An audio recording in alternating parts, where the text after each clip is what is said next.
Donc en fait, tout a commencé en Afrique du Sud. Enfin, déjà, au Ghana, je suis ghanéen. J'ai chanté déjà avant au Ghana, comme ça, pour le plaisir, parce que j'ai kiffé. Et puis quand j'arrive en Afrique du Sud, donc au collège, c'est un système anglophone. Et donc tous les matins, au moins 3-4 fois tous les matins, en fait, on avait la messe, donc au sein du collège, avant de commencer les cours. Et puis ouais, je faisais partie du choral, en fait, de la messe, et je chantais comme ça. Je prenais mon pied avant de commencer les cours. Et puis donc j'arrive en France, d'abord Mayotte où j'ai fait 2 ans. Donc j'ai appris le français à l'âge de 18 ans, avant de rentrer en France à Saint-Étienne. Et puis tout a commencé, j'ai fait mes premières rencontres dans le monde professionnel de l'industrie de la musique. Et puis très vite j'ai eu une proposition en faisant ce premier titre que j'ai chanté en français, qui s'appelle Depuis toi. Et voilà, tout a commencé là. Justement, ce premier titre, c'était quelque chose de très personnel, parce que si je ne me trompe pas, ça parlait d'une rupture. Alors c'est vrai qu'on a tous vécu des moments malheureusement où, et c'est vrai que c'est quelque chose qui permet d'écrire et de retracer. Ça sert aussi peut-être de pansement, justement, d'écrire. Ouais. C'est qu'en fait, je venais de vivre une rupture assez difficile, et le seul moyen que j'ai trouvé pour passer cette cape-là, c'était de faire une chanson.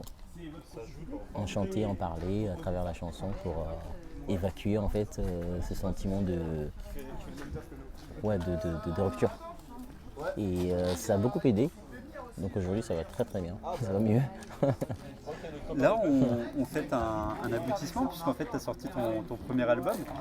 C'était vraiment une finalité pour toi de justement pouvoir mettre un petit peu ce que tu avais connu pour 3-4 titres, singles qui étaient déjà sortis. Ouais. Et puis là, ça permet d'ouvrir les éléments. D'ailleurs, ce titre de cet album, c'est tout toi. De quoi? Le titre de l'album, il est bien trouvé justement. Depuis toi? Oui. Depuis toi, c'est depuis toi en fait. Depuis toi qui a permis à lancer L'homme aux mille couleurs. L'homme aux mille couleurs. Pourquoi L'homme aux mille couleurs? Qui est le titre de mon album d'ailleurs. Parce que ça fait partie de l'une de mes titres préférés de l'album. Et aussi L'homme aux mille couleurs parce que c'est issu de plusieurs cultures. Donc j'ai pris un peu de tout pour en faire un album qui s'appelle L'homme aux mille couleurs. Voilà. On va parler de la scène. Tu as eu la chance de déjà passer sur cette scène. La scène, pour un artiste, c'est quelque chose qui est vraiment passionnant. On est pris aux tripes, on communie. Ça représente quoi pour toi justement la scène? C'est la vie. C'est la vie, c'est vivant, c'est le partage. C'est le moment de partage entre l'artiste et le public. Donc de passer, en fait, partager des moments en fait précieux avec des gens en fait qui nous soutiennent depuis le début, des gens qui nous écoutent à la radio, des gens qui vont acheter nos CD et qui passent de bons moments en fait en écoutant. Donc là c'est le moment en fait où on partage ce moment-là ensemble. Et je peux vous dire que c'est magnifique. Je viens de le vivre, c'est la première fois que je viens ici et c'était incroyable.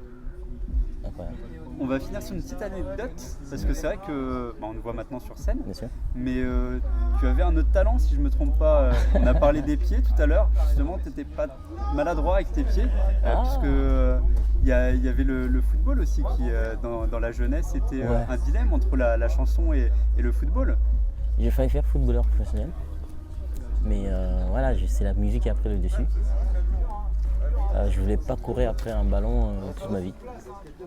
Je préférais regarder autour de moi, les arbres, la nature, le visage, pour en faire des chansons. Donc voilà pourquoi. Et écoute, on te remercie et puis on te souhaite le meilleur pour la suite de ta carrière, qu'on espère belle et longue. Merci Alexandre. Merci.